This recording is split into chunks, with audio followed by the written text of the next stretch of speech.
Start करते हैं। पहला वाला तो सही है, दूसरे पे आते हैं ज़रा। दूसरे में क्या डिस्कशन हो रही है? एक मिनट रुको यार।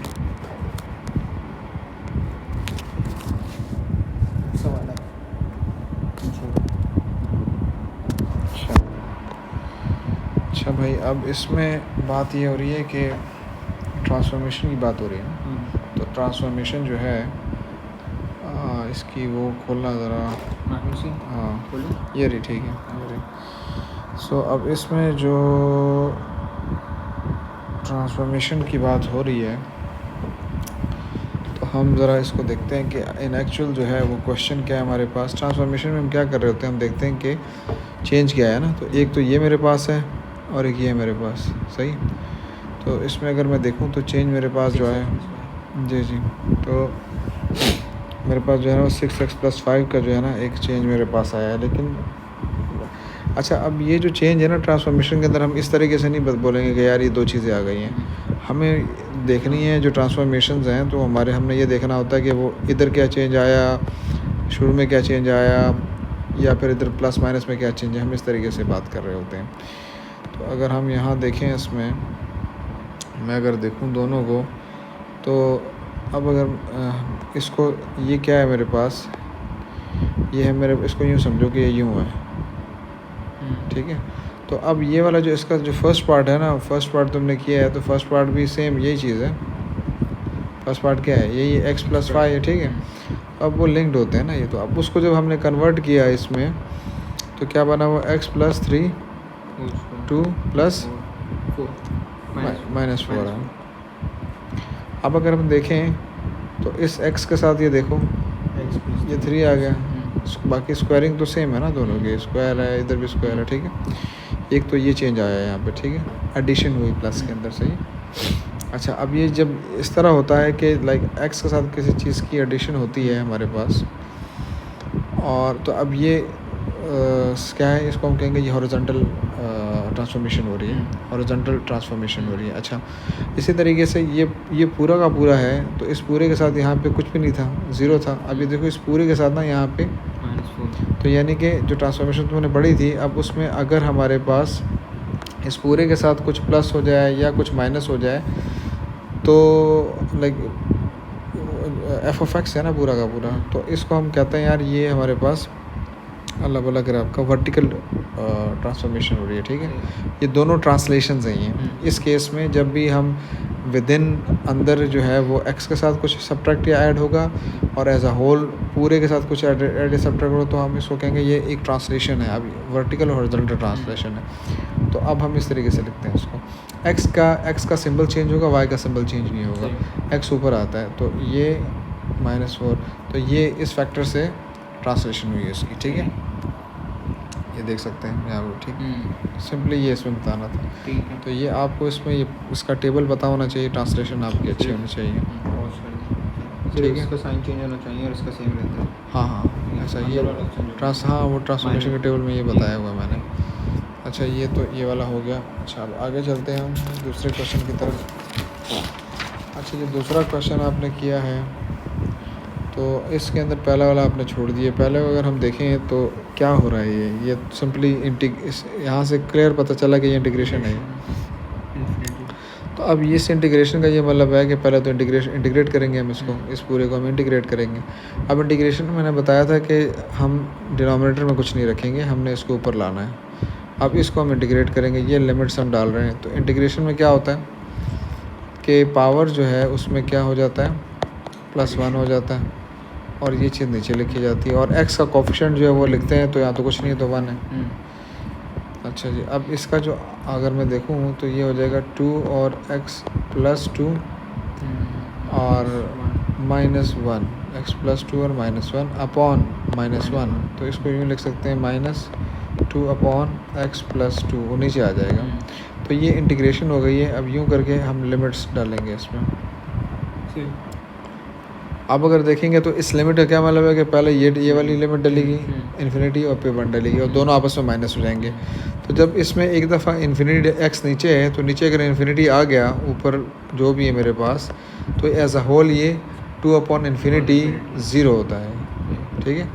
और दूसरी तरफ जो है वो हम 1 डालेंगे तो 1 + 2 3 हो जाएगा, तो ये हो जाएगा 2/3, तो 2/3 आंसर है हमारा, ठीक है, यही आंसर है। तो इंटीग्रेशन का रूल यहाँ पे सिंपल इंटीग्रेशन हुई है, और सिंपल इंटीग्रेशन के साथ आपको इन्फिनिटी का कॉन्सेप्ट पता होना चाहिए। ये वाला 2 कहाँ सा है? ये वाला, ये 1 + 2 है ना, ये रहा। अच्छा, ये वाला 2 सही। x की जगह पे हम लोगों ने वो लगाया ना, 1 लगाया ठीक ना, है। चाहिए। अब यहाँ तक तो कोई मसला नहीं है, सिंपल हुआ है। अच्छा, अब इसके बाद हम जो दूसरी की बात करें, जब भी कर्व की बात होती है ना, इक्वेशन ऑफ द कर्व की बात जब होती है, तो इक्वेशन ऑफ द कर्व का क्या मतलब होता है, हम इंटीग्रेट करके c की वैल्यू निकाल के हम डालते हैं बीच में। तो बेसिक इंटीग्रेशन तो इस, और ये उसी को रेफ़र कर रहा है, ये f(x) करके तो पिछले उसी को रेफ़र कर रहा है। अब अगर हम उसको देखते हैं, हम उसको देखते हैं तो वो हमारे पास क्या था, यहाँ पे लिखा हुआ है dy/dx = f(x). तो f(x) क्या था, f(x) तो ये है, f(x) तो ये है, ठीक है। अच्छा, अब इसके अंदर जब अब इसको इंटीग्रेट करेंगे, इंटीग्रेशन की बात हो रही है ना, इंटीग्रेट करेंगे हम इसको, इंटीग्रेट करेंगे तो यहाँ पे y क्रिएट हो जाएगा, और इसको इंटीग्रेट अभी आपने ऊपर किया है जो फर्स्ट पार्ट के अंदर जो गया है, तो उसका आंसर क्या था, -2/x + 2, ये इंटीग्रेशन से आंसर आया था इसका, ठीक है। लेकिन उसमें लिमिट थी, हम लिमिट डाली, इसमें लिमिट नहीं है, कर्व की इक्वेशन बनानी है तो +c भी यहाँ पर आ जाएगा। अब उसने यहाँ पे देखें +c के लिए हम क्या करेंगे, कोऑर्डिनेट्स को पुट करेंगे, इसमें -1 यहाँ पे आ जाएगा, और ये हो जाएगा -1 + 2 + c, तो ये हो जाएगा -1 = -2 + c, तो इधर चला जाएगा तो ये हो जाएगा c = 1, c की वैल्यू आ गई। अब इसको सिंपली इस वैल्यू को यहाँ में रखना है, बस ख़त्म, इक्वेशन बन गई है। मतलब सिंपल इंटीग्रेशन हुई है, और सिंपल इंटीग्रेशन के साथ ये हमने कर दिए, मतलब सिंपल इंटीग्रेशन हुई और इसमें, ठीक है। भाई कोई सवालात हैं या नहीं है? अच्छा, आगे हम देखते हैं, ये वाला क्वेश्चन है, ये दिखाएं ज़रा आपका, ठीक है गलत है ये। अच्छा, अब इसके अंदर जो मैं अगर देखूँ तो देखो, ये जो यहाँ इसने कह दिया ना, तो इससे बहुत क्लियर है कि ये एंगल्स की बात कर रहा है, वो तुमसे एंगल्स पूछ रहा है कि एंगल्स निकालने, बेसिक एंगल निकालने हैं। अच्छा, अब आपके पास tan² है और दूसरा भी tan² है, तो सिंपली इससे क्या दिख रहा है कि क्या ये क्वाड्रेटिक है, लेकिन मसला यहाँ पर ये आ रहा है कि वो डिनोमिनेटर में tan² है, तो अगर उधर में हम लेके जाएंगे तो वो तो उधर जाके सबसे मल्टीप्लाई होगा, वो तो सबसे का तो मतलब tan4 हो जाएगा, तो इसका मतलब डिस्गाइज रूट्स की तरफ हम जाएंगे, ठीक है। तो आपने किया, ये सही है, ये जो आपने इसको सॉल्व किया, इसको आपने a ले लिया, क्या कहते हैं उसको,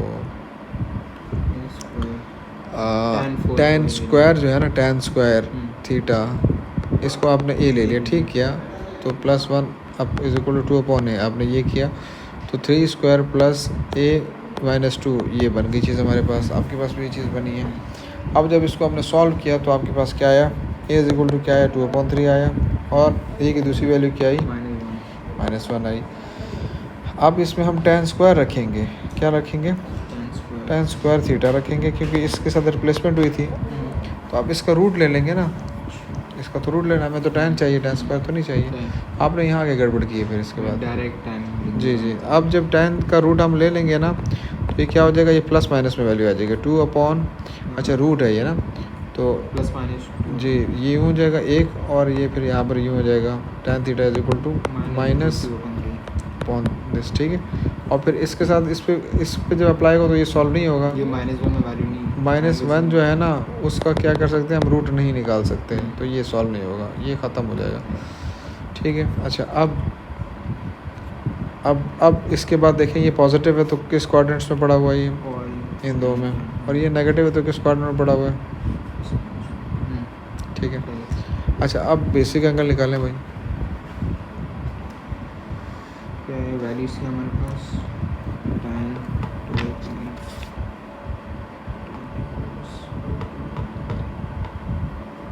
0.68 रेडियन में होना चाहिए, रेडियन में तो नहीं है ना, डिग्रीज में,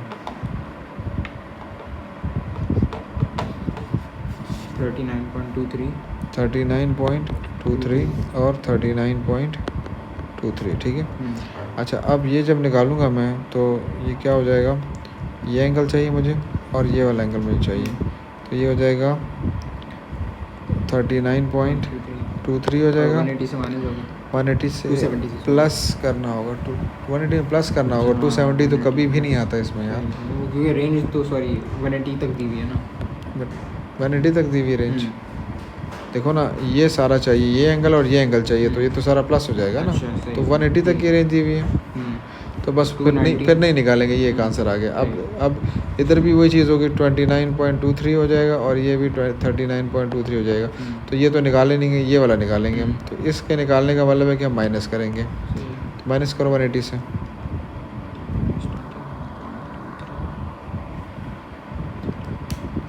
140 बस ये सिंपली इस तरीके से करना था, आपने वो गड़बड़ की है। अगला निकालो। अच्छा अब इसमें अगर हम देखें वो कह रहा है एक कर्व है हमारे पास, ये कर्व है, ये स्ट्रेट लाइन है, ये दोनों जो हैं क्या है, सेट ऑफ वैल्यूज़ निकालनी, क्वाड्रेटिक्स का टॉपिक है ये, दोनों इक्वल्स टू वाई हैं ये। तो जब दोनों इक्वल्स टू वाई है तो हम क्या करेंगे,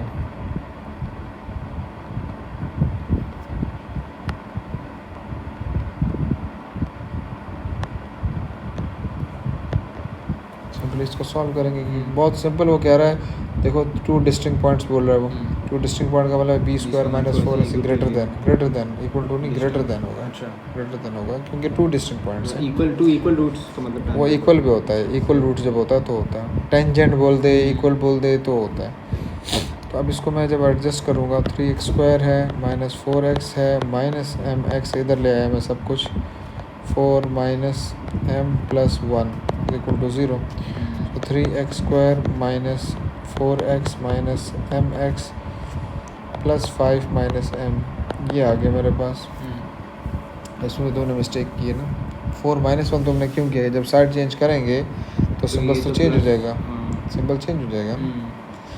तो अब यहाँ जो है b की वैल्यू क्या है, यहाँ देखो ये b की वैल्यू है -4a और ये c की वैल्यू है। अब ये दोनों जो है b स्क्वायर माइनस 4ac क्या ग्रेटर देन 0 हो गया ये। अब जब 2 माइनस होते हैं, मैंने बताया था आपको 2 माइनस का मतलब है कि ये पॉजिटिव हो जाएगा। तो अब इस पर फॉर्मूला लगाते हैं, 16 प्लस m स्क्वायर प्लस इन दोनों को मल्टीप्लाई बाई 2 कर दो, 4 into m 4m into 2 8m, तो ये क्या हो जाएगा, ये 12 हो जाएगा। तो 12 इंटू 5 क्या होता है, 60 होता है, और प्लस माइनस माइनस प्लस हो जाएगा तो 12m हो जाएगा। अब इसको हम अरेंज करते हैं जी, m स्क्वायर और 8m ये प्लस 20m हो जाएगा, और 16 माइनस 60 कितना होता है, 44। 16 माइनस 60 जी 44 होता है मेरा ख्याल है, ठीक है, ग्रेटर देन 0 हो गए, सही। अब इसके पेयर निकालो, 2 और माइनस 22। जी अब इसके आप पेयर निकालो, लेकिन मैं फिर बार बार रिपीट करता हूँ कि वर्किंग दिखानी होती है आपने ना। जी क्या आंसर आ रहा है जी, 2m प्लस 22 और m -2 का मतलब +2, सही। अब भाई ये चीज़ बनेगी, पॉजिटिव 2 है सर, क्या है पॉजिटिव 2 क्यों, कहाँ है +2? अच्छा पॉजिटिव यहाँ पे नेगेटिव हो जाएगा यहाँ आके। तो अब +2 है, -22 यहाँ आ जाएगा, +2 यहाँ आ जाएगा। तो अब ये हो गया m इज़ ग्रेटर देन -22 और लेस देन 2, ये आंसर है भाई इसका, ठीक है। क्लियर होगी बात, less than -22 and greater than. हाँ याद है जी। अब यहाँ पर क्या बात हो रही है भाई, ये तो बड़ा क्लियर है। अब ज्योमेट्रिक देखो, इस सवाल में देखो क्या बात हो रही है, इस सवाल में देखो इसके अंदर एक्सपेंशन है ये, और बड़ा क्लियर उसने बोल दिया है ज्योमेट्रिक प्रोग्रेशन, तो ज्योमेट्रिक प्रोग्रेशन अप्लाई होगा इस पर। और ज्योमेट्रिक प्रोग्रेशन को क्या रहेगा, फर्स्ट सेकंड थर्ड, ये जो वो नहीं है बाइनोमियल करके फिर ज्योमेट्रिक प्रोग्रेशन, बेटा ज्योमेट्रिक है ना, बाइनोमियल तो उसने वो दिए हैं। अच्छा क्या दिए हैं, एक्सपेंशन दी हुई है ना, 7 to the power। अच्छा in the expansion of this we are the coefficients of, बेटा इसकी जब एक्सपेंशन होगी ना तो उसने बोला है कि ये जो चीज़ है ना, ये इसके कोफिशिएंट्स की बात हो रही है। The coefficients of this are the first, second and third. तो इट मीन्स के इसको जब एक्सपेंड करेंगे, हाँ एक्सपेंड तो करना होगा, करना होगा। तो अब a की पावर 7 हो गई प्लस NC1 A6 और BX, ठीक है, प्लस 7C2 A5 BX2, फिर 7C3 A4 और BX3, ठीक है। बस यहीं तक जाना है उसे, यहीं तक नहीं बल्कि 4 तक जाना है, सॉरी 4 उसने बोला हुआ है ना, 4 बोला हुआ है ना उसने। तो ये हो जाएगा A3 BX4। अब ये उठा लेंगे इसमें से हम, सही है। हम क्या क्या पिक करेंगे, ये उठा लेंगे 1 है, ये वाला उठा लेंगे 2 है, और ये वाला उठा लेंगे। अब कैलकुलेटर में डाल के बताओ 7C1 का 7 होता है A6 और B, क्या है 7C2, हाँ B 21। अच्छा, अब कोफिशिएंट्स की बात है, हम सिर्फ कोफिशिएंट रखेंगे, ठीक है।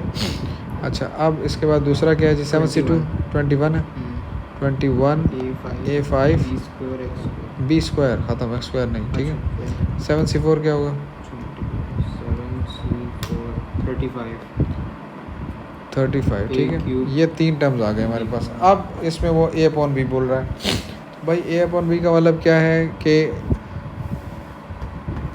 ज्योमेट्रिक प्रोग्रेशन के अंदर ना रेशो सेम होता है, ठीक है, रेशो सेम होता है। तो इसका मतलब मैं इसका रेशो निकालूंगा और इन दोनों का निकालूंगा। हर चीज़ को पिछले से डिवाइड करोगे तो R आएगा। 35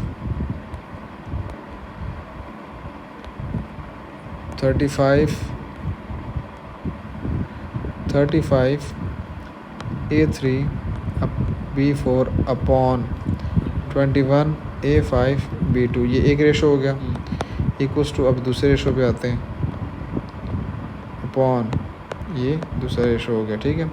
अब इसको सॉल्व करते हैं, समझाए क्या हो रहा है। अब अगर देखो तो B स्क्वायर और ये कट जाएगा तो 2 आ जाएगा। ये क्या 5 है, ये नहीं हो सकता, तो ये जब कटेगा तो नीचे 2 आ जाएगा, नीचे 2 आ जाएगा। इस तरीके से जब ये कटेगा तो ये ख़त्म हो जाएगा, इस तरह ये कटेगा तो इधर एक A आ जाएगा। ये तो 5 - 3 हो गया ना, हाँ तो नीचे आ जाएगा ना, ऊपर में लेके जा रहा हूँ।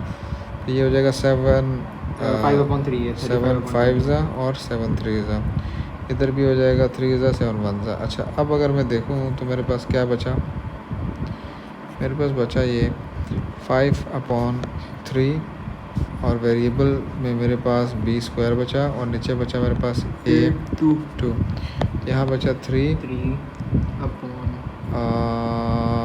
B अपॉन A बचा, ठीक है। अब उसको A/B चाहिए, उसको A/B चाहिए क्वेश्चन में जी। तो अब A/B का मतलब है कि हमने A को ऊपर रखना है, ठीक है। सो अब हम ये ग्रेटर, तो ये इस साइड, तो इसको उधर मूव कर देते हैं हम। क्रॉस मल्टीप्लिकेशन में हम ये 3 इधर आ जाएगा, उस साइड वाला, ये B/, ऐसे ही रखते हैं, और ये इधर आ जाएगा, A square upon B square आ जाएगा। कट गया, ये कट गया, A/B आ गया जी। इधर क्या हो जाएगा 5/9, 5/9। अच्छा, ये आंसर है, ये रहा 5/9। तो सिंपल इसमें एक्सपेंशन थी, उसके बाद तो मेरा ख्याल है कोई इतना कॉम्प्लिकेटेड नहीं था ये। आ जाए 6 पे, आ जाए 6 में क्या बात हो रही है। 6 का फर्स्ट पार्ट आपका ठीक है, इन्वर्स निकालना था उसके अंदर, तो इन्वर्स तो सिंपल है। तो बहरहाल इन्वर्स का आंसर क्या आपका आया था, 5 - 10 = x/3x - 2। अब सेकंड पार्ट पे इसके अगर हम चलें, अच्छा फर्स्ट पार्ट थोड़ा बहुत लिंकेज है थोड़ा सा मेन क्वेश्चन का। अब वो क्या, नीचे वाला तो सिंपली हमने यार सॉल्व करना है, मतलब लाइक सिंपल मैथमेटिकल वर्किंग करनी है हमने। तो मैथमेटिकल वर्किंग की मैं अगर बात करूँ, LCM लेना है, तो LCM में क्या होगा, LCM में ये हो जाएगा कि ये अच्छा, अब LCM की गड़बड़ ये है भाई, देखो LCM में क्या करते हैं, हमने डिनोमिनेटर सेम करना होता है ना। अब डिनोमिनेटर अगर मैं देखूँ तो 3 तो ऑलरेडी इधर भी है, इधर भी है, तो 3 की तो कोई मसला ही नहीं, मसला इसका है। ये इधर है तो इधर भी होना चाहिए, तो इसका हम्म। मतलब है कि इसके साथ हम मल्टीप्लाई कर देंगे 3x माइनस 1। सही। तो बाकी जो है वो दोनों का डिनोमिनेटर हो गया सेम, तो ये हो जाएगा 2 3x माइनस 1 प्लस 2, इधर तो कुछ भी नहीं गया,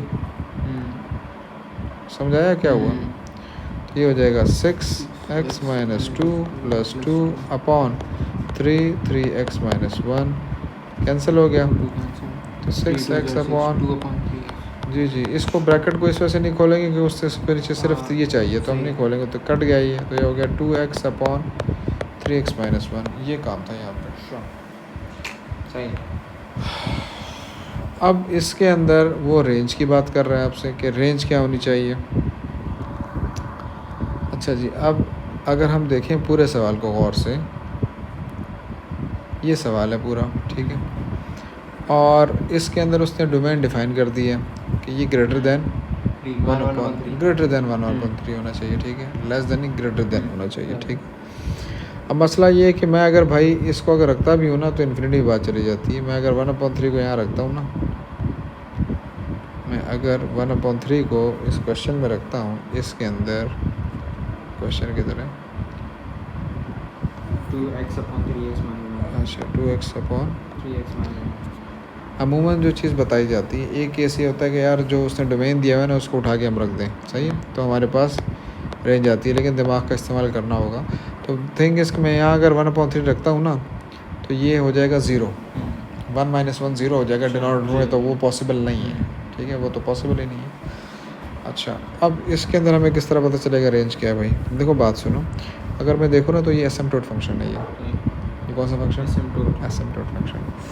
एसिम्पटोट फंक्शंस के अंदर क्या होता है कि हमारे पास या तो यूँ ग्राफ बने होते हैं, यूँ करके बने होते हैं, ठीक है, सही है, या तो जो है हमारे पास यूँ करके बने होंगे, तो मतलब इस तरह ग्राफ्स बने होते हैं, ठीक है, उसके अकॉर्डिंगली फिर रेंज हम डिसाइड कर रहे होते हैं, ठीक है। अच्छा, ये जो एसिम्पटोट है, ये इस एसिम्पटोट में न्यूमरेटर और डिनोमिनेटर का x की पावर सेम है। जब इस तरह की कंडीशन आती है कि न्यूमरेटर और डिनोमिनेटर की x की पावर सेम है, तो फिर हम वहाँ पे दो एसिम्पटोट्स होते हैं जिसमें हम बात कर रहे होते हैं, एक वर्टिकल एसिम्पटोट होता है और एक हॉरिजॉन्टल एसिम्पटोट होता है।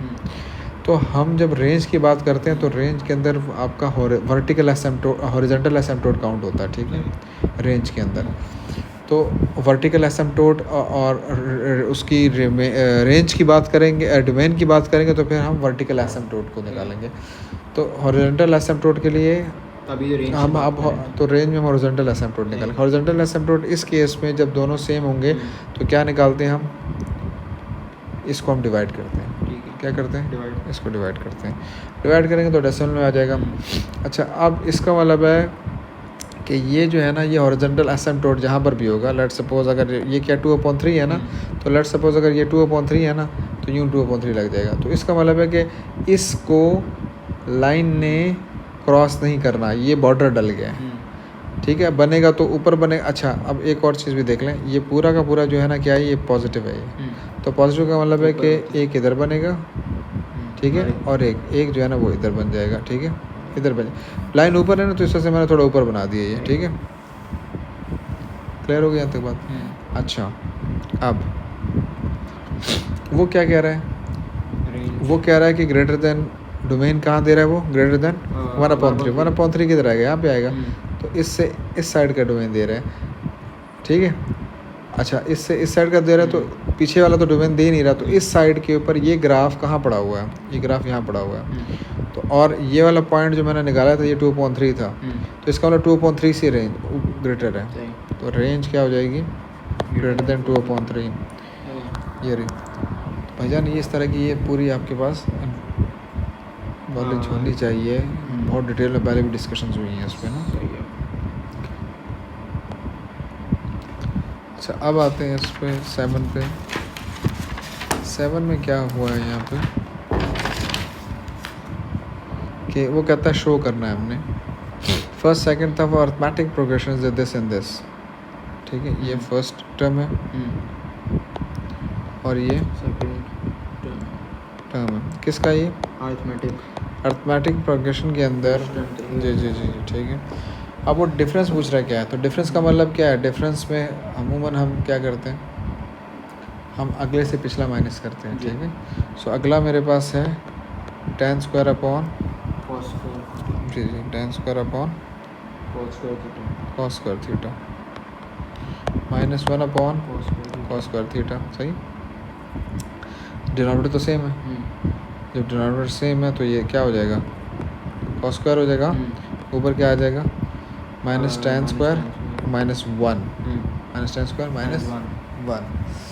अच्छा जी, अब मुझे ये बताएं कि उसको तो 1 अपन cos 4 चाहिए। अब यहाँ पे एक प्रॉपर्टी आपको पता होनी चाहिए, यहाँ पे आपको एक प्रॉपर्टी पता होनी चाहिए, और वो प्रॉपर्टी ये है कि 1 प्लस tan स्क्वायर जो है वो क्या होता है, सीकेंट स्क्वायर होता है। 1 प्लस tan स्क्वायर क्या होता है, लेकिन यहाँ पे तो दोनों नेगेटिव है हमारे पास, तो हम क्या करेंगे, हम नेगेटिव कॉमन निकाल लेंगे। जब नेगेटिव हम कॉमन निकालेंगे तो क्या हो जाएगा, ये 1 plus tan square theta upon cos square theta. तो ये जो है ना, ये क्या होता है, मैंने क्या कहा आपसे, ये सीकेंट स्क्वायर थीटा होता है। और सीकेंट स्क्वायर थीटा किसके बराबर होता है, 1 प्लस tan नहीं होता है वो भी, हाँ। लेकिन मुझे cos 4 चाहिए ना। जी।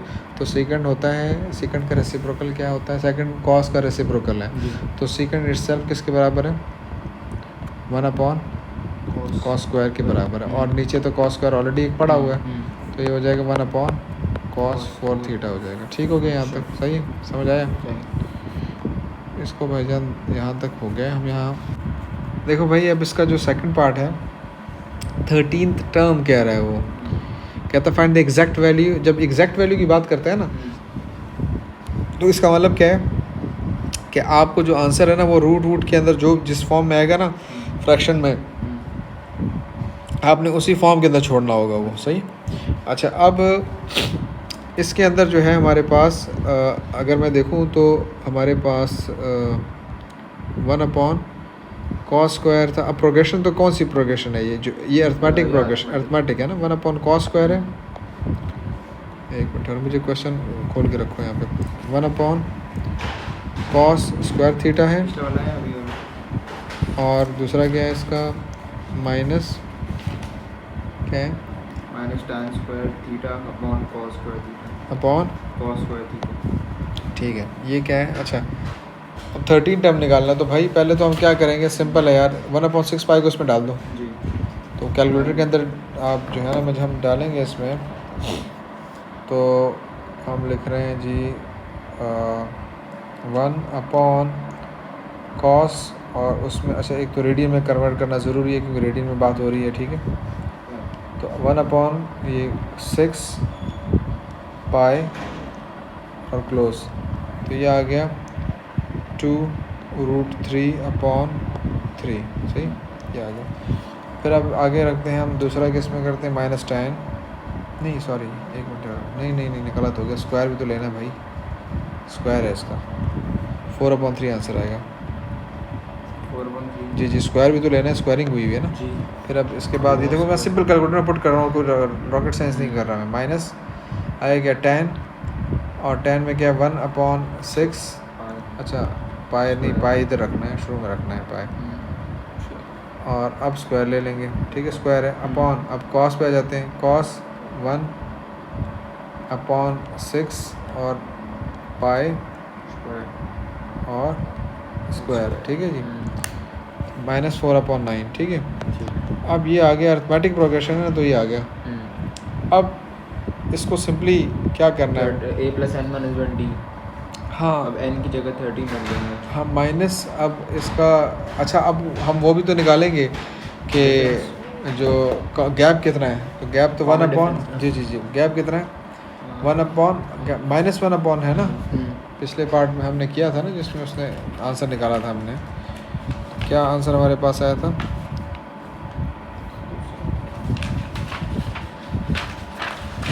ठहरो, -1/cos 4, ठीक है, ये है। तो अब इसके अंदर हम वैल्यू रख लेते हैं ताकि कॉमन गैप हमारे पास आ जाए। 1/cos 4, 1, अब cos के अंदर एंगल रखेंगे, क्या एंगल 6 है जी, और क्या हो जाएगा ये पाई, पावर कितनी हो जाएगी 4, गैप -16/9 का कॉमन गैप है, ठीक है। अच्छा अब गैप है तो इसका मतलब है कि अच्छा अब एक तो इससे बड़ा क्लियर है कि ये देखो ये डिक्रीजिंग है, ये डिक्रीज हो रहा है। माइनस में वैल्यू वैसे भी माइनस में प्लस है, पॉजिटिव में हाँ तो ये माइनस डिक्रीज हो जाएगा ना, ठीक है सही है, डिक्रीज नीचे की तरफ जा रहा है। अब वो माइनस -16/9 इसका इन दोनों का गैप है। अगर मैं इस यहाँ से भी चेक करूँ, अब देखें -4/9 और -4/3 अगर हम लिखते हैं तो वही -16/9 आ रहा है, ठीक है सही। अच्छा सही, इसका मतलब है मतलब इसमें से मैं अगर माइनस करता हूँ इसको तो क्या आ जाएगा, वो डिफरेंस में वही पूछ रहा हूँ। -16/9 आएगा, सही ठीक है। अच्छा जी, अब वो क्या कह रहा है, कौन सी टर्म उसको चाहिए, 13th टर्म चाहिए। अर्थमेटिक है ना, 13 टर्म। अब अच्छा फर्स्ट टर्म 4/3 वही फार्मूला लगाऊंगा मैं, प्लस n-1 क्या हो जाएगा 13 है तो 12 हो जाएगा, और क्या हो जाएगा गैप कितना -16/9। बस ये सिंपली कैलकुलेटर में पुट करना है हमने, 4/3 और प्लस 12 मल्टीप्लाई बाय -16/9 -20 है। आंसर क्या है, -20। हाँ ये रहा -20। क्लियर होगी भाई बात, सही है। क्वेश्चन नंबर 8 है, अभी देखो इसको, इसमें कह रहा है कि सबसे पहले तो dy/dx निकालना है इसका। तो dy/dx के जब मैं क्वेश्चंस करवा रहा था, मैंने क्या कहा था कि इसका ख्याल रखना है कि डिनोमिनेटर के अंदर नहीं रखना। तो हमारे पास ये है, ये तो ऑलरेडी ऊपर ही है, लेकिन ये जो है ना ये चीज़ ऊपर आ जाएगी क्योंकि इसको डिनोमिनेटर में नहीं रखना, सही है। अब जब मैं इसका dy/dx निकालूंगा तो ये हो जाएगा 2, ये हो जाएगा 0, ये -1 शुरू में आ जाएगा, और ये -1 हो जाएगा, ठीक है। और इस विदिन ये जो पावर है ना, होल पावर के अंदर जो भी चीज़ पड़ी हुई है उसका जो उसको जो है ना विदाउट पावर हम आगे डिफ्रेंशिएट करते हैं। तो जब ये आगे जब ये डिफ्रेंशिएट हो जाएगा, आपसे चला गया, 1 मिनट ठहरा हूँ, 1 मिनट ठहरा हूँ, 1 सेकंड ना अबे। अच्छा ये मिट गया है, तुम पूरा मिट गया है तो। अच्छा पेपर 1 ही ना खाली, हाँ अप्लाई dy/dx है इज इक्वल टू तुम लोगों ने कौन से 2, मैं डायरेक्ट कर रहा हूँ 0, और ये -1 आ गया यहाँ पे, 2x + 1 -1 -2 है dy तो you're saying तुमने 9 पेपर कर चुके हो। dy/dx, और फिर ये ठीक है विदाउट पावर हमने कर लिया, ठीक है। तो अब ये 2 माइनस और 2x + 1 -2, और इसको जब हम डिफ्रेंशिएट करेंगे तो ये 2 हो जाएगा ये। तो ये आंसर आ गया आपका 2 - अच्छा ये 2 है, सॉरी 2 - 2 है, तो अपॉन 2x + 1 और टू द पावर ऑफ 2। अच्छा इसको एक काम करते हैं अभी हम, चलो ये तो आ गया, इसका आंसर आ गया, और अब इसका डबल डेरिवेटिव लेंगे। तो डबल डेरिवेटिव में क्या होगा कि इसी चीज़ को दोबारा डिफ्रेंशिएट करेंगे, तो ये 2 जो है ये 0 हो जाएगा, और अगर मैं यहाँ देखूँ तो ये देखो -2 था ना, तो ये -2 शुरू में आ जाएगा, ठीक है, -2 शुरू में आ जाएगा, और ये 2 ऑलरेडी है, सही है। और इसकी पावर जो है वो क्या है, ऊपर अगर देखें -2 है ना, तो -2 -1 हो जाएगी, सही है। तो ये हो जाएगा 2 2 ज़ा 4 और माइनस प्लस हो जाएगा 4/2x + 1 3 और पावर 3। तो ये इसका डबल डेरिवेटिव हो गया, ठीक है। मतलब लाइक सिंपल डिफ्रेंशिएशन थी, इसमें तो और कुछ भी नहीं था। अब इसके बाद वो कह रहा है कि इसकी नेचर बताओ, find the coordinates of the stationary point. अब इसमें जो है जो स्टेशनरी पॉइंट की बात कर रहा है, ये जो dy/dx था उसके थ्रू निकलेगा, और नेचर जो है वो डबल डिफ्रेंशिएशन के थ्रू निकलेगा। तो जो सिंपल डिफ्रेंशिएशन थी, अगर मैं ऊपर आ जाऊँ नेचर के लिए, अगर मैं यहाँ आता हूँ नेचर के लिए, स्टेशनरी पॉइंट के लिए, तो ये है, इसको हम यहाँ से उठाते हैं इसको, और इसको हम नीचे रखते हैं यहाँ पर, तो इसकी जगह पे उधर रख दे। मैं फ़िलहाल इसी स्क्रीन पे कर रहा हूँ, dy/dx 0 मैंने कर दिया, 2x + 1 और होल स्क्वायर, ठीक है। ये इस साइड पे आके पॉजिटिव हो जाएगा, इज इक्वल टू 2, सही है। अच्छा अब क्रॉस मल्टीप्लिकेशन कर लेते हैं, इज इक्वल टू 2 और 2x + 1 होल स्क्वायर कैंसिल हो गया, ये यहाँ पे 1 आ जाएगा, 0 नहीं होगा, ठीक है, 0 नहीं, हाँ जब चीज़ माइनस होती है तो 0 होता है, जब कटती है तो फिर कभी भी 0 नहीं होता। सही। तो ये हो अच्छा ठीक है ना। वैसे भी अगर डिवाइड करें 2/2 तो वैसे ही 1 भाई कभी भी डिवीजन से चीज़ ज़ीरो नहीं होती, ठीक है, सही है। है। अच्छा ये अमूमन गलती कर जाते हो, इसको जो रूट ले लेंगे तो ये हो जाएगा plus is equal to 1 plus minus 1, ठीक है, रूट लिया ना हमने, तो ये हो जाएगा 2x is equal to 1 minus 1 और x इज इक्वल टू मतलब एक ज़ीरो हो गया ना, तो ये ज़ीरो हो जाएगा, ठीक है। इसी तरीके से हम दूसरे पे जाते हैं, 2x plus 1 is equal to minus 1, तो ये हो जाएगा -1, ये -1 और डिवाइड बाई 2, तो ये हो जाएगा -1। कुछ समझ आया क्या हुआ ये वाला समझा दो। ये यहाँ पे हुआ ये है भाई कि जब हमने यहाँ प्लस माइनस में लिया था तो एक दफ़ा मैंने +1 ले लिया और एक दफ़ा मैंने -1 ले लिया। अच्छा ठीक है। तो दोनों केसेस के अंदर जो है वो इस साइड वाला जो 1 पड़ा हुआ है ये उधर जाके क्या हो जाएगा, -1 हो जाएगा, दोनों केसेस में -1 हो जाएगा और 2 उधर जाके डिवाइड हो जाएगा, ये वाला 2 ये डिवाइड हो गया, तो -2/2 जो है -1 होता है। तो अब स्टेशनरी पॉइंट्स उसने कहे हैं, तो स्टेशनरी पॉइंट्स तो एक तो एक्स की 2 वैल्यूज आ गई हैं, एक एक्स की वैल्यू है 0, एक मिनट हट जाओ, एक एक्स की वैल्यू क्या है, 0 है, एक एक्स की वैल्यू -1 है और -1। अब ये देखो ये y है, ये y है, ठीक है, इसके अंदर पुट करेंगे, तो जब इसमें पुट करेंगे तो हमारे पास y आ जाएगा। तो मैं अगर यहाँ पे 0 पुट करता हूँ तो क्या हो जाएगा, ये 0 हो जाएगा, ये 1 हो जाएगा और ये 1/1 क्योंकि 2x 0 हो जाएगा, तो क्या हो जाएगा ये सारा, मतलब 0 प्लस 1 प्लस 1/1, तो ये 2 हो जाएगा ना, तो 0 2, ये एक स्टेशनरी पॉइंट आ गया हमारे पास। इसी तरीके से कैलकुलेटर में पुट करेंगे, कैलकुलेटर में डालेंगे जब इसमें, हाँ, तो दूसरे में जब -1 डालेंगे तो -2 प्लस 1 और प्लस 1/-1, तो क्या हो जाएगा ये -2 आंसर आ जाएगा। तो ये 2 स्टेशनरी पॉइंट्स आ गए हैं। सही, तो एक मिनिमम आ गया और एक मैक्सिमम आ गया, बस 2 आ गए, हाँ ठीक है, 0 2 आ गया और -1 -2 आ गया। अच्छा अब हमारे पास डबल डिफ्रेंशिएशन जो है वो कहाँ पर हुई है, हमारे पास ये डबल डेरिवेटिव है, ये डबल डेरिवेटिव, अब वो कहता है नेचर बताओ। अब इसके अंदर एक क्या है, एक जो है वो 0 है और एक -1 है, तो दोनों की नेचर निकालनी है। तो एक दफ़ा 0 इसमें रखेंगे, तो जब इसमें 0 हम रखते हैं 4/, ये नीचे वाला तो हटा देता हूँ मैं, जब इसमें मैं अगर एक दफ़ा रखूँगा 0 रखूँगा 2 × 0 + 1, तो क्या हो जाएगा ये 4/1, 4 ग्रेटर दैन 0 है, तो इसकी मिनिमम नेचर हो जाएगी, सही, ठीक है। फिर क्या रखूँगा मैं, -1 रखते हैं जी, तो जब -1 इसमें मैं रखूँगा तो क्या हो जाएगा 2 × -1 क्या होता है, 2 × -1 क्या होता है, -2 + 1 -1 का क्यूब -1 -4 लेस देन 0 का मतलब मैक्सिमम, इसकी नेचर मैक्सिमम है। तो कोऑर्डिनेट्स निकालने का क्या फ़ायदा था, कोऑर्डिनेट्स के थ्रू, कोऑर्डिनेट्स उसने कहे थे ना, उस सवाल था, बोला सही, वरना तुम डायरेक्ट इसी से ही करके, हाँ ये देखो ना यहाँ पे ना इसने सवाल में कहा था coordinates of the stationary points, ये उसने पूछा था और उसकी बेस पे फिर एक्स के थ्रू जो है ना हमने नेचर निकाली थी, ठीक हो गया ये। अच्छा जी, अच्छा अब आते हैं क्वेश्चन नंबर 9 की तरफ हम आते हैं, ठीक है। अच्छा जी 9 में क्या बात हो रही है, एंगल BAD की बात हो रही है, एंगल BAO की बात हो रही है, ये इस एंगल की बात हो रही है, ये निकालना है हमने।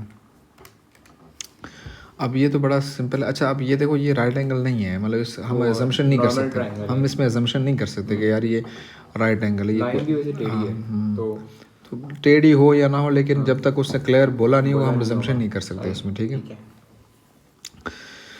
अच्छा अब ये एंगल निकालना है, तो ये सिंपली इसमें क्या किस तरीके से होगा, देखो हम साइन लॉ लगाएंगे, आप सुनो साइन लॉ, साइन हाँ जी कोसाइन लॉ लगेगा, कॉस लॉ लगेगा, तो अब ये है कॉस BAO यहाँ लगेगा इस इक्वल टू, अब इसके सामने जो पड़ी हुई साइड वो है 8 की, तो माइनस के साथ वो लिखेंगे हम, और दूसरी 2 साइड्स जो हैं वो किसके साथ लिखेंगे, वो प्लस के साथ लिखेंगे हम, ठीक है, अपॉन 2 × 8 × 12, और फिर इसके बाद क्या हो जाएगा, ये वहाँ जाकर कॉस क्या हो जाएगा, इन्वर्स हो जाएगा।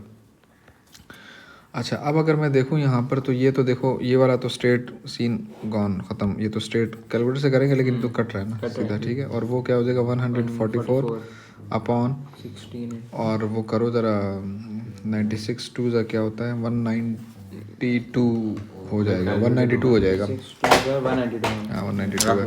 अच्छा अब करो ज़रा इन्वर्स निकालो, कॉस इन्वर्स 144 अपॉन 192। 41.4 रेडियन में होना चाहिए ना। जी जी रेडियन में निकालना है ना, बोला है उसने रेडियन में। कॉस इनवर्स 144 अपॉन 192 जी 0.72। जी जी। अच्छा अब एक काम करें, इसका आंसर ज़रा चेक करें पहले, देखते हैं कि डबल डेरिवेटिव में गड़बड़ तो नहीं मारी हमने। इसको वो ऑफ कर देता एक मिनट चेक करो, स्क्रीन टाइम वाला और नहीं डबल डेरिवेटिव में एक दफ़ा दोबारा भी तो डेरिवेटिव लेंगे ना, नहीं तो हमने दो बार लिए, दो बार ले लिया था हमने ना। एक मिनट देखने दो बेटा, देखो ना सुनो, डबल डेरिवेटिव में ना हालांकि आंसर तो ठीक है लेकिन मिस्टेक हमने ये कर दी कि इसका एक दफ़ा फिर भी तो डेरिवेटिव लेंगे ना तो 2 आ जाएगा ना। अच्छा ये तो ले लिया, एक दफ़ा डेरिवेटिव हो गया ना तो ये 8 हो जाएगा, सही। अब 8 अपॉन ये 8 है, ये 8 है, कोई इतना फ़र्क नहीं पड़ना, आंसर वही आना, ठीक है। ये 8 हो जाएगा, सही है, ठीक है। नहीं एक मिनट ठहरो ना, इधर देखो ज़रा, असल में सिलसिला मसला ये हुआ है कि यहाँ पर अगर मैं देखूँ ना इस क्वेश्चन को, इस क्वेश्चन में बात ये हो रही है कि x इज़ ग्रेटर देन -1 वाला पॉइंट लेना है।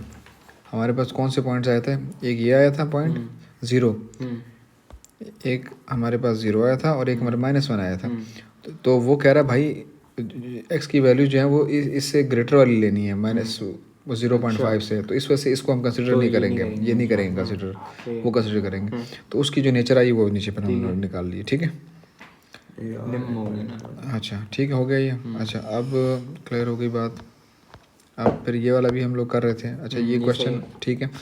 अच्छा अब इसके बाद इसका सेकंड पार्ट जो है उसमें कह रहा है area of the shaded region निकालना है।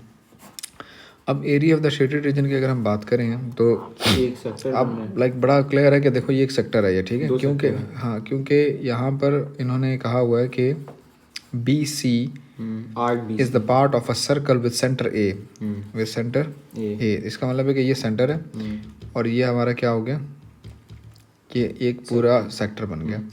तो अब जब भी इस तरह की सिचुएशन आती है तो उसमें हम क्या करते हैं, माइनस कर रहे होते हैं। तो सेक्टर में से अगर ट्रायंगल हम माइनस करेंगे, ये भी सेक्टर नहीं है, ट्रायंगल है अंदर, नहीं वो सेक्टर किस तरह, सेक्टर में तो आकलन चाहिए ये दोनों इक्वल है ना, ये भी 8 है ये भी 8 है, ये नहीं। देखो सेक्टर में आर्क होनी चाहिए ना, तो उसमें आर्क किधर है, अंदर वाले में BOC, इसके ये नहीं इसकी बात कर रहा हूँ ये। अच्छा तो मुझे एक चीज़ बताओ, लेकिन मुझे ये चाहिए, मुझे ये चाहिए, ये चीज़ चाहिए, तो इसका क्या ताल्लुक है इसमें, इस एरिया का क्या ताल्लुक है उसके अंदर, वो तो अलग हो गया ना। हाँ वो तो मतलब लाइक वो तो बिल्कुल ही, मतलब मेरे पास दो चीज़ें हैं, मुझे वो निकालनी है, ये है इस पूरी शेप में से मुझे ये वाला पार्ट निकालना है। तो जो यहाँ पड़ा हुआ है वो मुझे क्या उसको, वो मुझे क्या हेल्प करेगा उसमें, नहीं करेंगे वो तो बिल्कुल उसकी तो इसको बात ही नहीं हो रही ना। ये बड़ी एक कॉमन अंडरस्टैंडिंग मिस्टेक है जो हम कर रहे होते हैं भाई, उसका तो ताल्लुक ही नहीं है ना, वो तो बिल्कुल इस वक्त आउट ऑफ द पिक्चर है ना, वो तो बात ही नहीं हो रही। बात तो इस वक्त इसकी हो रही है ना, ये पूरी शेप है इसकी बात हो रही है ना, इसके अंदर का एक पोर्शन है जो आपको चाहिए। तो जब इसके अंदर का पोर्शन, तो इसके अंदर दो डायग्राम्स बनेंगे आपके पास, उसको आप माइनस करेंगे आपस में तो आ जाएगा बस। अब उसको अगर हम देखते हैं तो ट्रायंगल हमारे पास जो है वो क्या है, सेक्टर जो है वो हमारे पास 1/2 r² और थीटा हम लोगों ने निकाला है, थीटा 0.72 हमारे पास है, यह है माइनस, इसमें से हम ट्रायंगल वो करेंगे, ट्रायंगल पे लगेगा वही formula 1/2 side into side, side into sine, और एंगल कौन सा होगा, the angle which is in between the two sides. 0.7 जी करें ज़रा इसको, क्या आ रहा है 20.18 ना, बस ठीक है 20.18 है और मार्किंग की मदद 20.3 है, तो वही सही है 20.2, ठीक है जी। अच्छा ये हो गया, अच्छा, अब इसके बाद अगला parameter of the shaded region की बात हो रही है। तो parameter of the shaded region जो है, तो उसको अगर हम देखें तो उसमें क्या चाहिए, वो तमाम एक तो BC पार्ट चाहिए, देखें। एक तो ये चाहिए, ये चाहिए और ये चाहिए, ये तीन चीज़ें चाहिए। BC आप निकाल चुके हो पहले ही, S=R थीटा में निकल चुका हुआ ना, S=R थीटा में।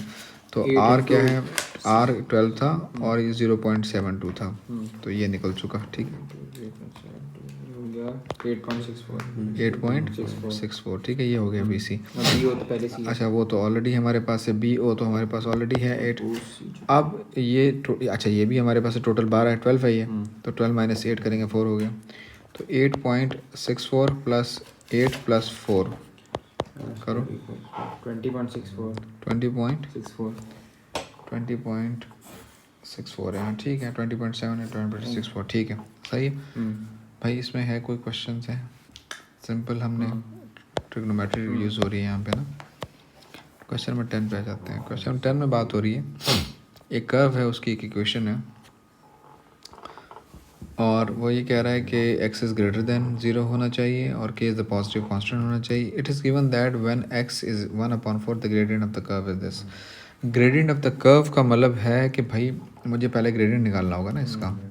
ग्रेडियंट उससे मुझे दे दिया, तो इट मीन्स मैं ग्रेडियंट निकालूंगा। तो ग्रेडियंट किस तरह होगा, 1/2, 1/k ऑलरेडी पड़ा हुआ है उसमें, और पावर में से ये 1 माइनस हो जाएगा। ठीक है, इसको मैंने डिफ्रेंशिएट किया।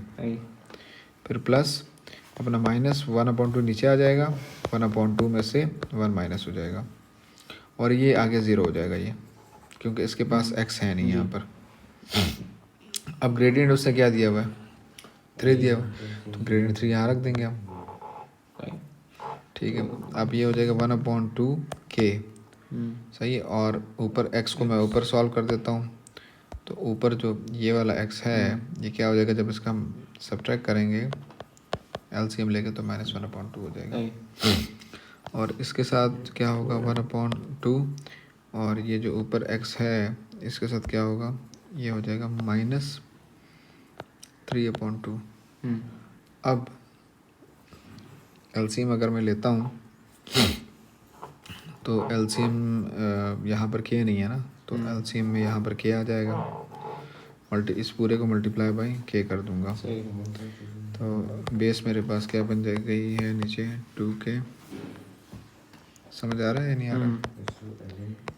और ये हो जाएगा k x - 3/2, और ये 3 हो जाएगा। अच्छा, अब अब 2k उधर चला जाएगा, 6k हो जाएगा ये। अच्छा, अब यहाँ पर देखते जो अभी क्या होगा, हम इसको kx - 3/2। अच्छा जी, एक मिनट, सवाल में कोई और बात की है? अच्छा, अब देखो यहाँ पे ना, इन्होंने अगर तुम देखोगे x की वैल्यू 1/4 दी हुई है, ठीक है। तो हम इसको जो है वो, अच्छा ये अभी मैंने इतना लंबा इसको कर तो दिया है, लेकिन हम इसको डायरेक्ट ना इस जगह पे हम डायरेक्टली भी इसको सॉल्व कर सकते थे। इस पॉइंट पे हम डायरेक्टली भी हम लाइक LCM ले बगैर भी हम सॉल्व कर सकते थे। ठीक है, बल्कि एक काम करते हैं, इस तरह करते हैं, क्योंकि ये इस तरह कॉम्प्लिकेटेड हो गया, ये इस तरह कॉम्प्लिकेटेड हो गया ये। तो हम एक काम करते हैं, हम इसको यहीं पे जो है ना, वो हम इसमें x की वैल्यू डाल देते हैं इसमें ना। तो x की वैल्यू है 1/4 है। तो अब ये कैलकुलेटर के अंदर डालो ज़रा, 1/4 की पावर -1/2, 1/4 की पावर -1/2 हो गई ये, ठीक है। और 1/4 की पावर -3/2, इस वाले का 2 है, 2/2k, और इसका क्या है, इसका 8, 8/2, सही। तो k हो गया। हाँ, और एक मिनट, 4 अच्छा जी, तो ये हो गया आपका -4 3 = 1/k -4, 1/k होगा, 1/k, और क्रॉस मल्टीप्लिकेशन होगी तो ये 1/7 इधर आ जाएगा, क्योंकि ये 7 हो जाएगा तो उधर जाके डिवाइड हो जाएगा। अच्छा ठीक है, यही आंसर है मार्किंग स्कीम में। ठीक है, ठीक है। इसमें से कुछ पूछा है? नहीं, अच्छा बस, अच्छा ये है बी क्वेश्चन है। अच्छा अब है, ये अगर हम देखें तो यही क्वेश्चन है, ठीक है, मेन क्वेश्चन यही है। और इसी क्वेश्चन के थ्रू हम लाइक ये भी उससे से लिंक्ड है, इंटीग्रेशन हुई हुई है यहाँ पे ना। अच्छा अब अगर हम इसको इंटीग्रेट करते हैं तो इंटीग्रेशन में आपको पता है कि पावर्स में क्या होता है, एडिशन हो जाती है ना 1 की। तो अगर मैं इसको देखूं तो ये 1/k है, ये क्या हो जाएगा 1/2 + 1, ये हो जाएगा 1/2 + 1। इसी तरीके से -1/2 + 1 -1/2 + 1। और यहाँ पे क्या हो जाएगा, x क्रिएट हो जाएगा, x नहीं है ना तो यहाँ पे x क्रिएट हो जाएगा। यहाँ पे हम ये लगा देंगे, लिमिट्स हमारे पास k² और -1/4k² है, ये इज इक्वल टू 13/12 है, ये गिवन है, ये रहा, ठीक है भाई। अच्छा जी, अब हम क्या करेंगे जी जी, अब इसको हम सारी मैथ्स इन्वॉल्व है इसमें यहाँ पर। तो नीचे का 1/2 + 1 करेंगे तो नीचे 3/2 आ जाएगा यहाँ पर, तो ये ऊपर चला जाएगा। तो जब ऊपर जाएगा तो क्या हो जाएगा, ये वो भी 3/2 हो जाएगा, और k ऑलरेडी नीचे है, और इसका एलसीएम लेंगे तो ये पावर 3/2 हो जाएगी।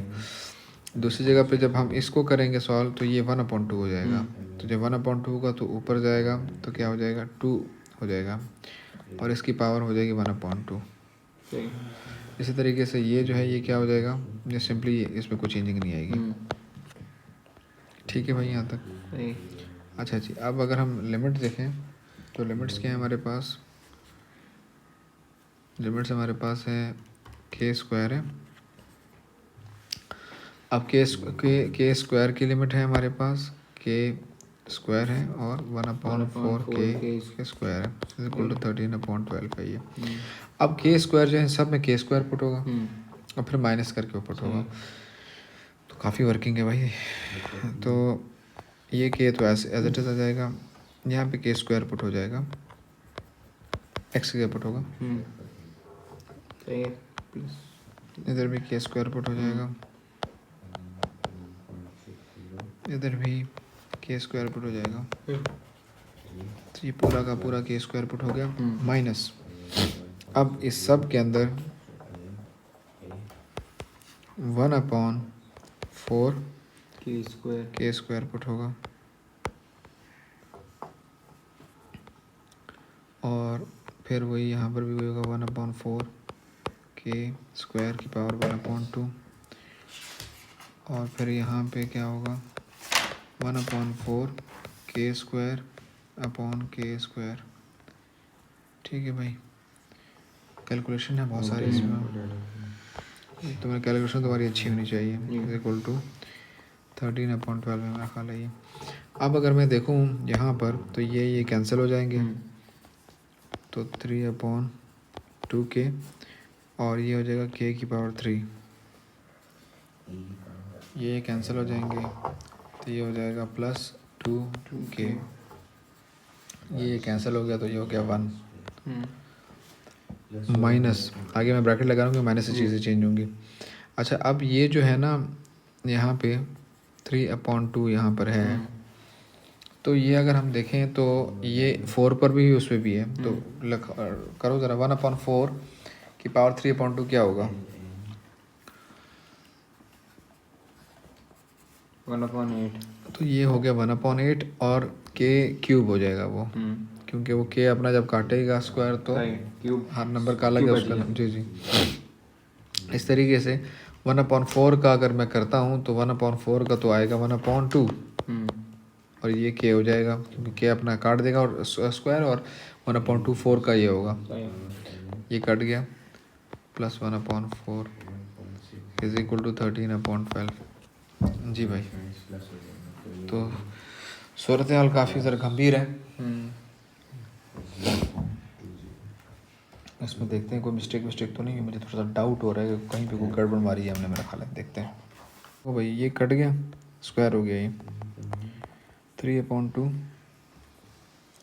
1 मिनट, 3/2 2/3 के अंदर एक कन्फ्यूजन, 1 मिनट यार, मिस्टेक तो नहीं हुई है, देखना तो मुझे, हाँ ना लड़के, यहाँ पे ये मिस्टेक, ये जब एलसीएम लेंगे हम यहाँ पे ना यहाँ पे, तो ये 3/2 3/2 इधर होगा, ऊपर जाके 2/3 हो जाएगा ना। अच्छा मैं वही कह रहा हूँ, कहीं मुझे थोड़ा सा हो रहा था कि कहीं कोई गड़बड़ एक हुई है। 2/3 हो जाएगा ये। अच्छा, और यही एक छोटी सी मिस्टेक थी, लेकिन इससे कोई इतना नीचे वो कैंसिलिंग टाइम पे हमने इसको पकड़ लिया। हाँ, ये यहाँ पे क्या हो जाएगा 2/3k, ठीक है, 2/3k सही हो और गया। इसका भी वो होगा ना क्या कैंसिलिंग? नहीं, वो उस पर वो ठीक है, उसका अच्छा, उसका मसला नहीं है, वो सही है सब, वो सब सही है। ये थोड़ा सा था। अच्छा, यहाँ पे जो है थोड़ा सा वर्किंग के अंदर हुई होगी थोड़ी सी, मुझे लग रहा है, क्योंकि इसका इम्पैक्ट पड़ा होगा इस पर। ठहरो, इसको मैं, ये तो हो जाएगा 2/3k हो जाएगा। और ये ज़रा करना 1/4 का क्यूब क्या बनेगा, 1/4 का 3/2, 1/4 की पावर 3/2, 1/8 1/8 बन रहा है। अच्छा, और 1/8 के साथ मल्टीप्लाई करो 2/3 को, 1/12 ये 1/12 हो जाएगा। और ऊपर k क्यूब है और नीचे k है, ठीक है। अच्छा जी, ये जब कैंसिल होगा तो कैंसिल होने के बाद ये हो जाएगा 2/3k² हो जाएगा ये, प्लस 2k हो जाएगा, प्लस 1 माइनस, ये भी कट जाएगा तो ये -1 या k² कर दो, k² ये हो जाएगा 12, और इस तरह ये कैंसिल हो जाएगा तो ये माइनस k हो जाएगा, -1/4 इज इक्वल टू 13/12 हो जाएगा ये।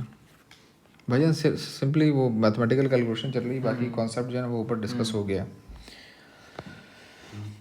अच्छा, अब अगर मैं देखूँ यहाँ से तो 2k और ये k, ये क्या हो जाएगा, ये क्या हो जाएगा, ठीक है, 2/3 -k² 2/3k² -/12 प्लस के प्लस 1 - 1/4 इज इक्वल टू 13/12। अच्छा जी, अब इसका जब एलसीएम लेंगे, एलसीएम लो ज़रा, 2/3 - 1/12, 2/3 - 1/12 7/12 k² plus k plus 3/4 is equal to 13/12।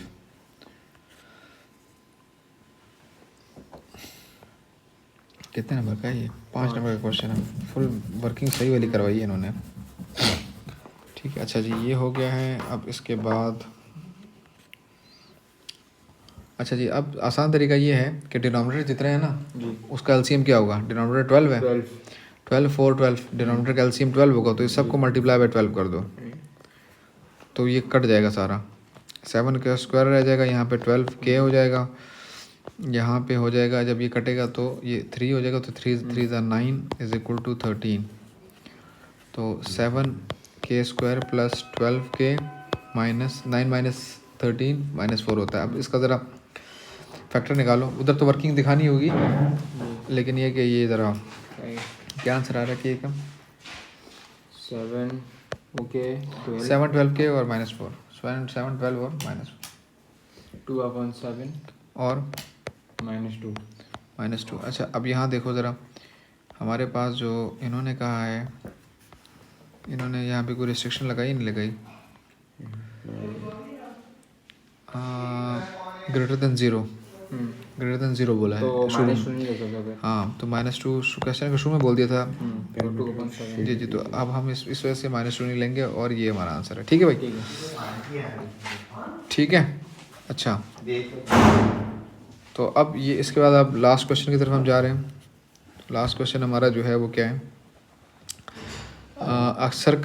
Circle with centre this और दिया। अच्छा, अब ये अगर देखें तो लास्ट क्वेश्चन कौन सा टॉपिक है, इक्वेशन ऑफ सर्कल से ताल्लुक है इसका। Show that the point T is outside. अब जब ये सवाल होता है ना इसके अंदर कि show that the point T is outside the circle, तो इसमें बड़ा सिंपल होता है, हम रेडियस निकालते हैं। हम रेडियस निकालते हैं और सेंटर निकालते हैं, रेडियस निकालते हैं और सेंटर निकालते हैं, फिर उस पॉइंट का हम सेंटर के साथ डिस्टेंस निकालते हैं। अब अगर स्टैंडर्ड इक्वेशन ऑफ सर्कल क्या है, कुछ पता है? हाँ, आखिर में क्या आता है इक्वल के साइड में? Are square. आर स्क्वायर, ठीक है, आर स्क्वायर। तो ये जो है बेसिकली अगर हम देखें तो r square is equal to 100 है ना, तो आर इज इक्वल टू 10 हो गया, तो इसका मतलब रेडियस 10 होना चाहिए। तो 10 के अंदर अंदर अगर रेडियस आएगा, डिस्टेंस आएगा उस पॉइंट का, तो वो अंदर है, और नहीं आएगा तो बाहर है। ठीक है। तो एक सेंटर इक्वेशन का इस माइनस ए होल स्क्वायर। सेंटर क्या है, सेंटर सर्कल का? पॉजिटिव 8 और पॉजिटिव 4। चलो गुड है। अब इसका हम निकालेंगे डिस्टेंस, तो जब डिस्टेंस निकालेंगे तो ये हो जाएगा 8 माइनस माइनस 6 स्क्वायर और 4 माइनस 6 स्क्वायर। तो ये क्या हो जाएगा, 8 प्लस 6 14 होता है, 14 का 196 होता है, और ये 2 का 4 होता है, तो ये हो गया 200। 200 का रूट निकालो। 10√2 डेसिमल 14.14 अब देखो 14.14 क्या है, आउटसाइड द सर्कल। तो ये आउटसाइड द सर्कल शो हो गया। ठीक है, क्लियर हो गया, आसान था ये क्वेश्चन, तो इस तरह के जो आते हैं ना। अब फिर अब अलग बात करा, कहता है 2 टेंजेंट्स फ्रॉम टी।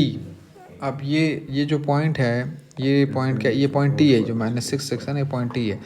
अब अगर कोई भी सर्कल है, लेट्स सपोज यहाँ पर मैं कहता हूँ यार एक सर्कल है, ठीक है, अब उस सर्कल का, हाँ, अब उसका जो भी है 8 और 2 है, अब ये बाहर पड़ा हुआ है ना, लेट्स सपोज ये पॉइंट, इससे हमने प्रूव कर लिया बाहर है। अब वो कहता है यहाँ से ना दो टेंजेंट्स ड्रा होंगे, ठीक है, 2 टेंजेंट्स ड्रा होंगे, थोड़ा सा अंदर हो गया लेकिन ठीक है। 2 tangents from T to the circle are drawn. अच्छा, show that the angle between one of the tangent and tangents and C T is exactly 45। अब ये दूसरा टेंजेंट है, ठीक है, पॉइंट है ये टी है, ये सही है। अच्छा, अब सी, एक मिनट है, तो सी क्या है भाई, एक मिनट रुको, मेन क्वेश्चन में का देखें, circle with the centre C, centre C है, ठीक है, सेंटर सी का मतलब है कि ये वाला जो पॉइंट है हमारे पास, ये पॉइंट सी है।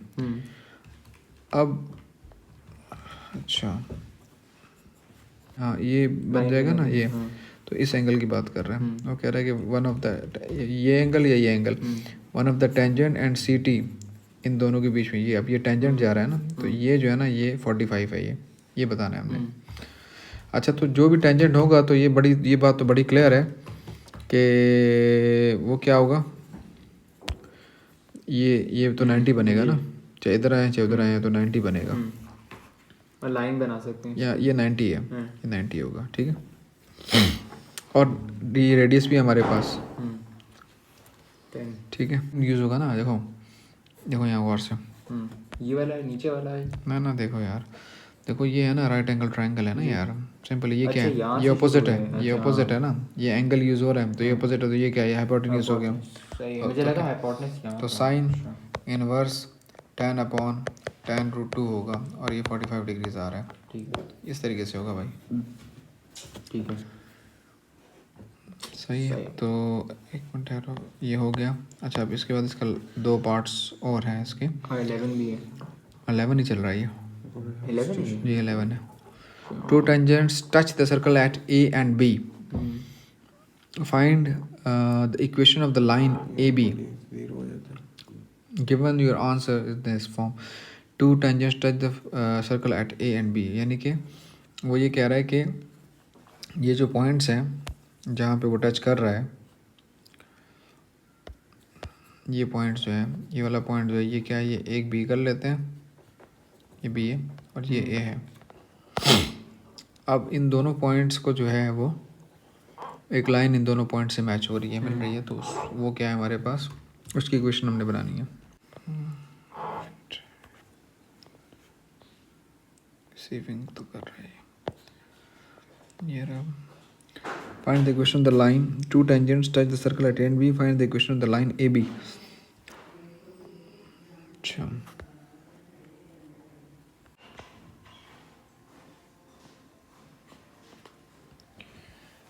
क्या किया इसने यार, ये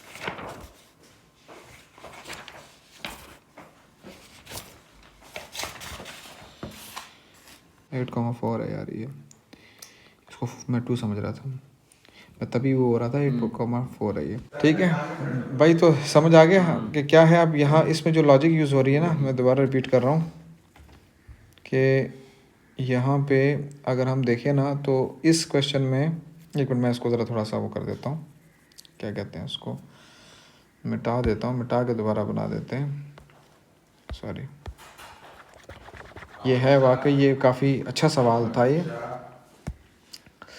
शिट। अच्छा, ये हमारे पास सर्कल बन गया और ये हमारे पास लेट्स सपोज पॉइंट बन गया -6 और 6, और जब हमने ये बनाया, ये टेंजेंट है, शिट, ये टेंजेंट हो गया,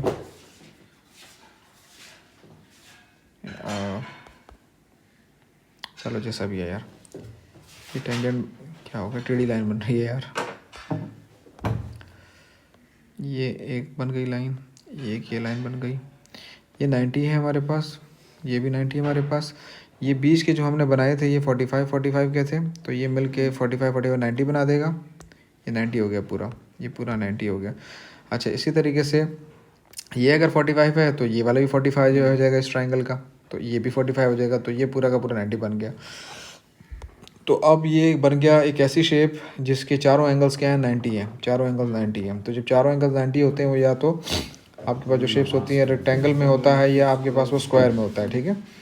तो इस केस के अंदर, अच्छा, अब जब इस तरह के शेप्स में होता है तो मिड पॉइंट्स क्या होते हैं, वो शेड होते हैं, ठीक है। मिड पॉइंट्स से चलो जैसी भी लाइन बन रही है, तो मिड पॉइंट्स उनके क्या होते हैं, आपस में शेड होते हैं, ये आप शेयर कर सकते हैं मिड पॉइंट्स को उसके आपस में। तो अब इस वजह से हम क्या करेंगे कि ये जो 8 4 ये वाला, इसका जो मिड पॉइंट लेंगे हम -6 + 8/2 और 6 + 4/2, तो इसको हम शेयर, ये हो जाएगा 15, इसको हम शेयर करेंगे। और इसी तरीके से इसका ग्रेडियंट हम लेंगे, तो ग्रेडियंट जो लेंगे तो वो इसके ऊपर जब गिरेगा तो किस तरह होगा वो, ग्रेडियंट इसका है 4 - 6 और 8 - 6, तो ये हो जाएगा -2/14, ये -1/7। अच्छा, ये जो है हमारे पास, ये क्या है, ये इसका ग्रेडियंट है इसका, ठीक है। हमने लाइन बनानी है स्ट्रेट, तो वो बिल्कुल 90 डिग्री से क्रॉस कर रही होगी, तो ये 7/1 हो जाएगा, रेसिप्रोकेट हो जाता है, जी जी। तो अब कोऑर्डिनेट्स हमारे पास ये हो गए और ग्रेडियंट ये हो गए। अब इक्वेशन ऑफ लाइन बनाएंगे हम, y - 5 = 7 और x - 1।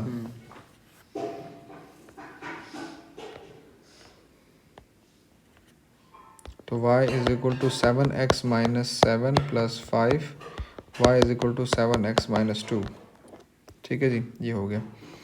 अच्छा जी, अब इसके बाद अगला क्या है, अब कोऑर्डिनेट्स की बात आ रही है, ठीक है। ये तो क्लियर हो गई बात यहाँ तक। सुनो, देखो भाई, ये इस तरह निकलेगा कि देखो ये इक्वेशन ऑफ लाइन बन गई ना, ये इक्वेशन ऑफ लाइन बन गई, ठीक है। अब ये सर्कल है हमारे पास, ठीक है। अब ये इक्वेशन ऑफ लाइन तो इस सर्कल में से जा रही है ना, सही है। तो अब इस सर्कल की इक्वेशन के साथ इसको साइमल्टेनियसली सॉल्व करेंगे, तो जहाँ जहाँ क्रॉस कर रहा होगा तो ए और बी आ जाएगा हमारे पास। अच्छा, तो सर्कल की इक्वेशन के अंदर ही y, जी जी, सर्कल की इक्वेशन जो हमारे पास क्या है, वो है हमारे पास y - 8 थी मेरा ख्याल है, नहीं y नहीं थी, सॉरी, x - 8 थी, -8 whole square x - 8 whole square plus y - 4 whole square plus y minus, तो y की जगह हम ये लगा देते हैं, y की जगह, तो क्या हो जाएगा 7x - 2। टीचर्स की है ना, तो बरकत है इसके अंदर।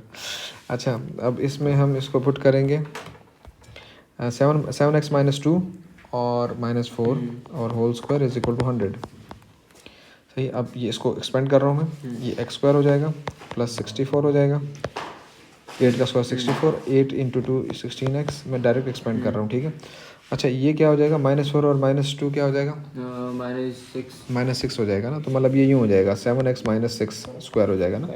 तो 7x का स्क्वायर जो होता है 49x² होता है, 6 का कितना होता है 36 होता है, -7 6 = 42, 42 2 = 84x, ठीक है, = 100। अब इसको सॉल्व करेंगे तो ये हो जाएगा 50x² हो जाएगा, x² और 49x², 50x² हो जाएगा, और -16 और 84 100 हो जाएगा, -100 हो जाएगा ये x, और करो ज़रा 64, ये 36 हो जाएगा, नहीं बल्कि सॉरी, हाँ, ये कितना हो जाएगा 64 प्लस 36 100 होता है, 100 माइनस लाइक इसको मैंने सिंप्लीफाई किया ना इसको, एक मिनट ठहरो, ओके अच्छा देखो मैंने इसको सिंप्लीफाई किया ना इस सब को, तो ये सारा कट गया, लाइक ये 64 है, ये 36 है, ये 100 हो गया और इधर भी 100 पड़ा हुआ है, कैंसिल हो जाएगा। 50x यहाँ से मैंने कॉमन लिया तो ये हो जाएगा 2 इज इक्वल टू 0, तो x इज इक्वल टू 0 और x इज इक्वल टू 2, ठीक है, यही आंसर है ये रहा, सही हो गया वही पेपर आपका।